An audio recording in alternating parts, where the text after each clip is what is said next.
নমস্কার, Binay Ghosh. Welcome to my educational channel. আজকে big global house, যেটার নাম জেফারিস, এরকম 5টি স্টককে রেকমেন্ডেশন করেছেন, যেটা 61% পর্যন্ত বাড়ার সম্ভাবনা আছে। এরকম ধরনের 5টি স্টক এই গ্লোবাল হাউসটি রেকমেন্ডেশন করেছেন এবং সেটা আমি আপনাদের দেখাচ্ছি সেখানে কি বলা আছে। জেফারিসের 5টি স্টক কিনুন, সুপারিশ, যেগুলোর দাম 61% পর্যন্ত বাড়ার সম্ভাবনা রয়েছে। জেফারিস যেটা বলতে চাচ্ছে যে তারা একটা টার্গেট দিয়েছিল, সেই টার্গেটটাকে আর কিছুটা রিভাইজড হয়েছে। সেই রিভাইজডের ফলে দাম কোথায় তারা রেখেছে সেগুলো নিয়ে আমরা একটু আলোচনা করব। প্রথম যে স্টকটা আমরা দেখব সেই স্টকটার নাম হচ্ছে L&T, লারসেন অ্যান্ড টুব্রো। এই যে লারসেন অ্যান্ড টুব্রো এই স্টকটি, এটা জেফারিসের মন্তব্য। জেফারিস বলছে আপনারা এই স্টকটাকে দেখতে পারেন, কিনতে পারেন, কিনুন বলে লিখে দিচ্ছে।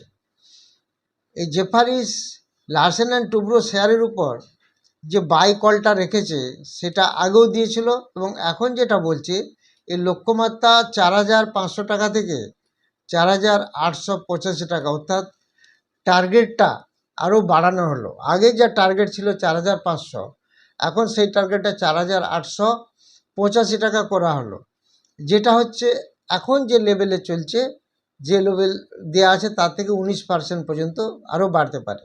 আগের যে লেভেলে আছে সেটা এখন অনেক উপরে, তাহলে সেখানে যে পার্সেন্টেজ প্লাস আরও 19% যোগ হচ্ছে, সেটা একটু দেখে নেবেন। এই এলটি যেটা বলেছে লারসেন অ্যান্ড টুব্রোর কথা যেটা বলা হচ্ছে, সেটা কেন বলা হচ্ছে সেটা আমরা একটু দেখে নেব। জেফারিস উল্লেখ করছে যে মার্চ প্রান্তিকে সুদ, কর, অবচয় এবং পরিশোধনের পূর্বে আয় অনুমানে 5% কম হয়েছে। এলটির কিন্তু রেজাল্ট একটু খুব সামান্য পরিমাণ একটু কমেছে, 3% ডিপ হয়েছে। তো কোম্পানিটা আগের দিনের জন্য, আগামী দিনের জন্য যে ভালো, তার কারণ হচ্ছে এটা আমরা অনেকে হয়তো জানি না, এটা ডাটা সেন্টারের কাজ করছে। L&T, লারসেন অ্যান্ড টুব্রো সেমিকন্ডাক্টরের উপর কাজ করছে এবং ইলেকট্রনিক্স উৎপাদনের বড় আকারের বিনিয়োগ পরিকল্পনা করছে। তাহলে আমরা শুধু L&Tকে ইনফ্রাস্ট্রাকচার হিসাবে গণ্য করলে হবে না। এই ইলেকট্রনিক, সেমিকন্ডাক্টর, ডাটা সেন্টার, এই সমস্তগুলি এই L&T করছে। এর ফলে দেখা যাচ্ছে আগামী দিনে ওরা যে যে সেক্টরের উপর ফোকাস করছে সেই সেক্টরগুলো আগামী দিনে খুব ভালো একটা প্লে করবে, যার ফলে এই রেকমেন্ডেশনটা দিচ্ছে জেফারিস সেমিকন্ডাক্টরের উপর, এই L&Tর উপর। এরপরের যে স্টকটা আমরা দেখব সেটা জেফারিস কি বলছে, পলিক্যাব। এই যে দেখতে পাচ্ছি আমরা এই পলিক্যাব সম্পর্কে জেফারিস বলছে কিনুন, অর্থাৎ স্টকটাকে বাই করতে বলছে, বাংলায় লেখা আছে কিনুন। এটা কেন বলছে, তাদের বাই সুপারিশ কেন করা হচ্ছে? জায়গায় 8,950 ছিল, সেখান থেকে 9,770 আরও টার্গেট বাড়ানো হলো।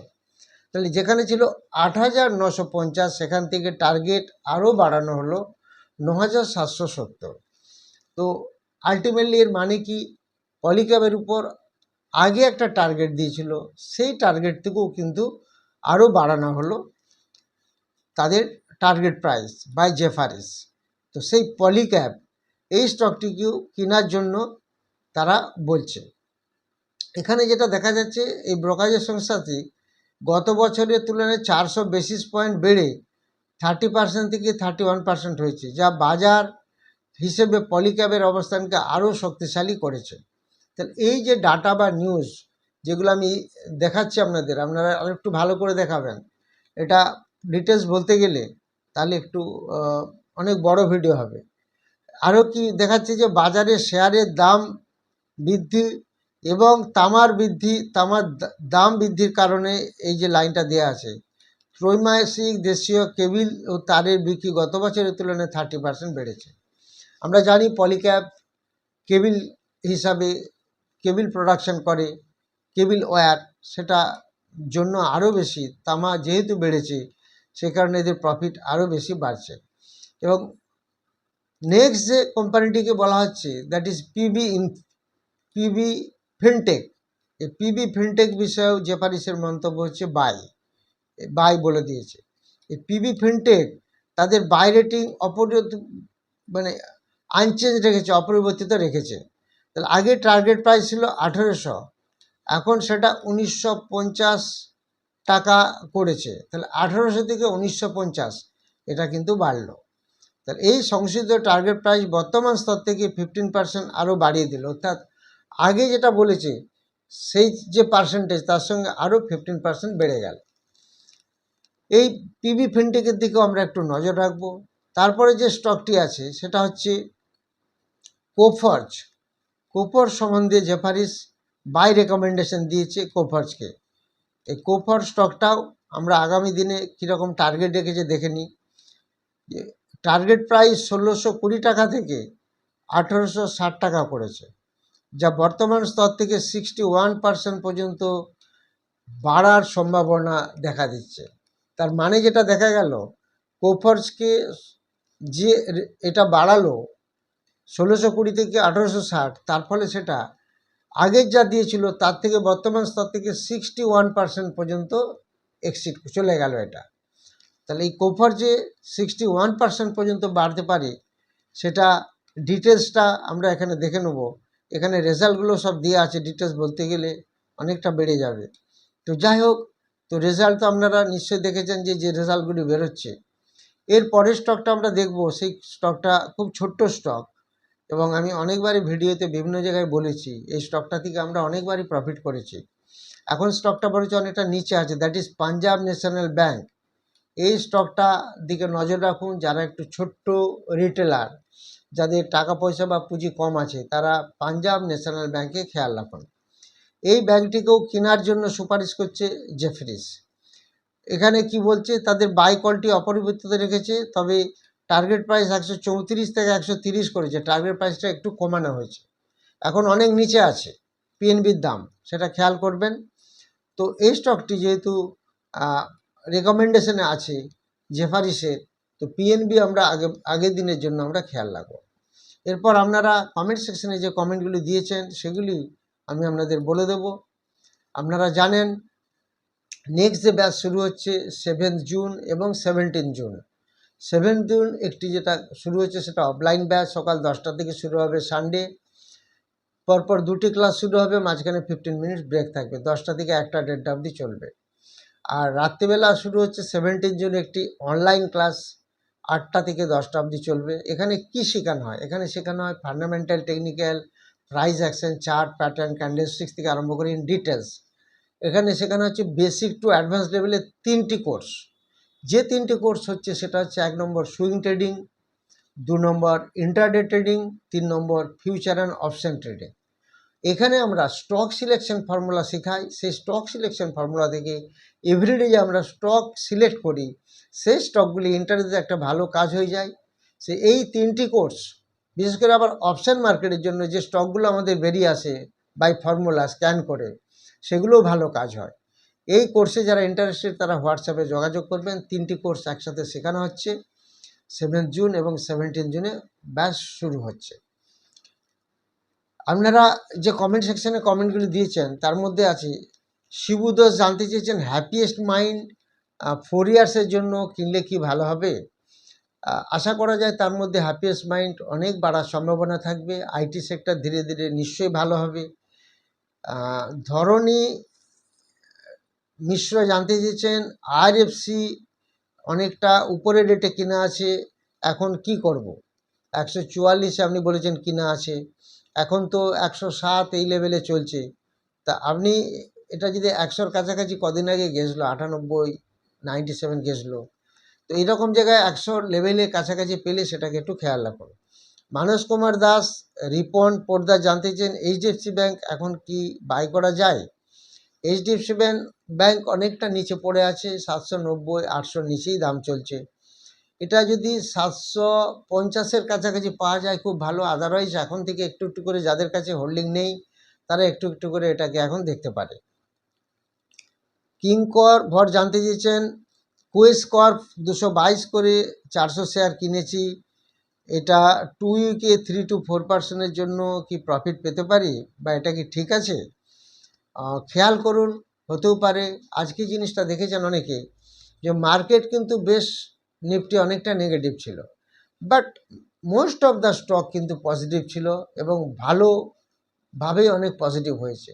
আমি যে শেয়ার রেকমেন্ডেশন করেছিলাম আমার সেমিনারে, সেটা অল টাইম হাই হয়ে গেল। সেটা নিশ্চয়ই দেখেছেন, ইয়াত্রা বলে যে স্টকটি ছিল, ইয়াত্রা হসপিটাল, সেটা এখন লাইফ টাইম হাই চলছে। আরও স্টক বলে দিয়েছিলাম, নিশ্চয়ই যারা সেমিনারে ছিলেন তারা জানেন। আর আজকে দেখলাম প্রচুর স্টক বেড়েছে। এমন আমরা কালকে বলে দিয়েছিলাম এমআরপিএল কেনার জন্য সমস্ত স্টুডেন্টদের, যারা আমার চ্যানেলে আছে আমার স্টুডেন্টরা। আজকে এমআরপিএল কালকে কিনে আজকেই বিক্রি হয়ে গেছে। এবং আজকে সকালে একটি খবর দেওয়া হয়েছিল, সেটা ছিল লেন্স কার্ট। সকালে আমরা যে জায়গায় কিনেছিলাম সেখান থেকে আমরা 15 টাকা 20 টাকা করে উপরে পেয়ে গেছি, আজকেই বিক্রি হয়ে গেছে। তো এরকম ধরনের জিনিস ক্লাসেও শেখানো হয়, সব জায়গাতে শেখানো হয়। যারা এখান থেকে শিখে গেছেন তারা নিজেরাই আমার স্ক্যান করে যে শেয়ারগুলি আসে নিজেরাই কেনা বেচা করতে পারছেন। নেক্সট জানতে চেয়েছেন অভিমান বিশ্বাস, জানতে চেয়েছেন বেদান্তে এখন 60% মতো ডিভিডেন্ড ইল্ড আছে। তো এই জিনিসটা যদি একটু বুঝিয়ে বলেন। অ্যাকচুয়ালি ডিভিডেন্ড ইল্ড মানে হলো সারা বছরে একটা কোম্পানি যতটা ডিভিডেন্ড দেয় সেটাকে যদি আমরা ভাগ করে দিই স্টকের দাম দিয়ে, তাহলে আমরা পাবো সেটার ডিভিডেন্ড ইল্ড, সেটা পার্সেন্টেজে বেরোয়। তাহলে সাপোজ ধরুন একটা কোম্পানি 50 টাকা বছরে ডিভিডেন্ড দিচ্ছে, তার দাম 400 টাকা। এটাকে যদি পার্সেন্টেজ করেন দেখবেন আসছে 12.5%। এইভাবে ডিভিডেন্ড ইল্ড পাওয়া যায়। প্রান্তিক রায় জানতে চেয়েছেন এমওএল 40 শেয়ার্স আছে। এমওএল বলে কোনো শেয়ার পেলাম না, জানি না আপনি ঠিক লিখেছেন কিনা। এমওআইএল হতে পারে বা এরকম কিছু হতে পারে, সেটা একটু দেখে নেবেন। রাজীব দাস জানতে চেয়েছেন যে ভিআই শেয়ারটা নিয়ে আছে কি করব। এটা তো খুব ছোট্ট স্টক, এটা নিয়ে খুব একটা কিছু বলতে পারবো না। 10 টাকা 11 টাকা দাম। তন্ময় বিশ্বাস জানতে চেয়েছেন আইনক্স ওয়েট কি এখন কেনা যেতে পারে? এই তো কদিন আগে কত নিচে পড়েছিল, এখন তো 100 উপরের লেভেলে কাজ করছে। তো একটু নিচে আসলে 97 পেলে তখন আবার দেখবেন। কার্তিক রানা জানতে চেয়েছেন ওয়েল ইন্ডিয়া শেয়ার 523 করে কেনা আছে, এর সাপোর্ট রেজিস্ট্যান্স কীরকম?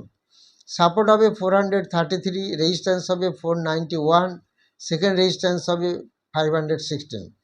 মন্টু কুমার নন্দী জানতে চেয়েছেন ডেল্টা কর্প 73 করে কেনা, এখন তো ওরই কাছাকাছি চলছে। শর্ট টার্ম টার্গেট কত হতে পারে? 94 একটা টার্গেট হতে পারে। রাজেশ দেবনাথ পিসি জুয়েলার্স আর কি বাড়বে না? বাড়ছে তো, ধীরে ধীরে বাড়ছে, অনেকটা নিচে এসে গেছিলো। শেখ আসাদুল জানতে চেয়েছেন ক্যাস্ট্রোল কেন বাড়ছে না? বাড়বে, নিশ্চয়ই বাড়বে, দেখুন আস্তে আস্তে বাড়বে। একটু ওয়েট করুন, হোল্ড করুন। কমলেশ ভট্টাচার্য জানতে চেয়েছেন উজ্জীবন স্মল ফিন্যান্সের সাপোর্ট আর রেজিস্ট্যান্স। সাপোর্ট থাকবে 60, রেজিস্ট্যান্স 65। মহাদেবদী জানতে চেয়েছেন মাদার সাম এখন 150 কি এখন 150-এর কাছে যেতে পারে? মাদারসন আপনি কোনটা বলতে যাচ্ছেন? মাদারসন সুমি ওয়ারিং না সম্বর্ধনা মাদারসন? আপনার ডিটেলস লেখা নেই। যদি আপনি মাদারসন সুমি ওয়ারিং ভাবেন তাহলে সেটা 42 টাকা চলছে, আপনি 150 এখনই কী করে ভাবছেন? যাই হোক, যারা কমেন্ট সেকশনে কমেন্ট দেন তারা কমেন্ট দেবেন, সেগুলি বলে দেবো। যারা 7 জুন এবং 17 জুন ক্লাসে করতে চান তারা হোয়াটসঅ্যাপে যোগাযোগ করবেন। যারা ভিডিওটি নতুন দেখছেন তারা অবশ্যই সাবস্ক্রাইব, লাইক ও শেয়ার করবেন। Thank you very much for watching my video.